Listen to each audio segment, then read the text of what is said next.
Hi friends, good morning.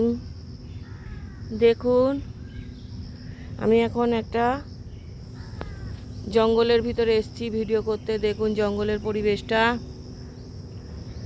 এইখানটায়। দেখুন, আমি যেটা সব থেকে মজাদার জিনিস আপনাদেরকে দেখাবো সেটা হলো, দেখুন কত বড় একটা মাশরুম।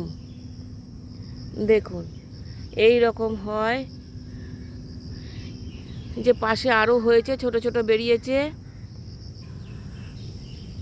সব ছোট ছোট অনেক বেরিয়েছে। এগুলোও নিশ্চয়ই ওরকমই বড় হবে। এই যে এটা আমি নিজেও দেখে অবাক হয়ে গেছি। দেখুন কত বড় এটা একটা ফাঙ্গি। এটা এই ফাঙ্গিটাকে আমাদের মানে বাংলা ভাষায় বলা হয় কাঠ মাশরুম।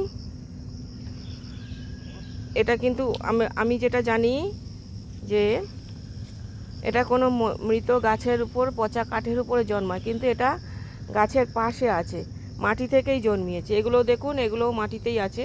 এগুলো পরবর্তীকালে প্রচুর বড় বড় হবে, এবং এটা মাটি থেকেই জন্মিয়েছে।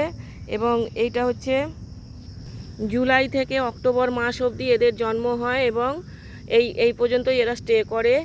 এবং এরা কখনো কখনো একলা একলাও হয়, যে দেখুন ওখানে যেমন একলা একলা হয়েছে, আবার কখনো গ্রুপে হয়। এটা কিন্তু পুরো গ্রুপ মাশরুম। এর অনেকগুলো লেয়ার আছে। দেখুন এখান থেকে লেয়ার দেখা যাচ্ছে, এদিক থেকেও লেয়ার দেখা যাচ্ছে। দেখুন এটা কিন্তু গ্রুপ মাশরুম। এটি কতকটা দেখুন হাত পাখার মতো আকৃতি হয়। দেখুন সত্যি সত্যিই পাখার মতো আকৃতি, দেখুন ভালো করে। এবং এটা চওড়াটা হয় 3.1 ইঞ্চি। কত বড় দেখতে পাচ্ছেন। এবং এর গভীরতা হয় 2 ইঞ্চি মতো। এবং এর ওপরটা দেখুন প্রচণ্ড ক্রিমি কালার হয়, ক্রিম ক্রিম টাইপের কালার হয়। এই যে কত ছোট ছোট গুড়ি গুড়ি আকারের বেরিয়েছে, এবং যেন মনে হচ্ছে একটা প্লেটের উপরে কিছু খাবার টাবার ঢালা আছে এইরকম। এবং এটা খুবই ভেলভেটি টাইপের হয়। এবং প্রথম দিন তো আমি বুঝতেই পারিনি। আমি এত ভেলভেট দেখে আমি প্রথমে ভেবেছিলাম যে এই মাঝখানে যে ক্রিম কালারটা তখন এত প্রমিনেন্ট হয়নি, তাই জন্য প্রথমে ভেবেছিলাম কোনো চুন টুন কেউ ঢেলে দিয়েছে।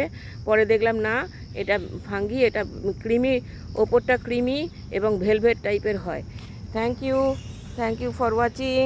ভিডিওটা ভালো লাগলে অবশ্যই একটা লাইক, শেয়ার, কমেন্ট করবেন। আমার চ্যানেলটাকে সাবস্ক্রাইব করে আমার পাশে থাকবেন। আমি নিজেও জীবনে এত বড় বড় ফাঙ্গি বা মাশরুম দেখিনি। এখানে থাকার জন্যই আমার বিভিন্ন অভিজ্ঞতা হচ্ছে। Thank you.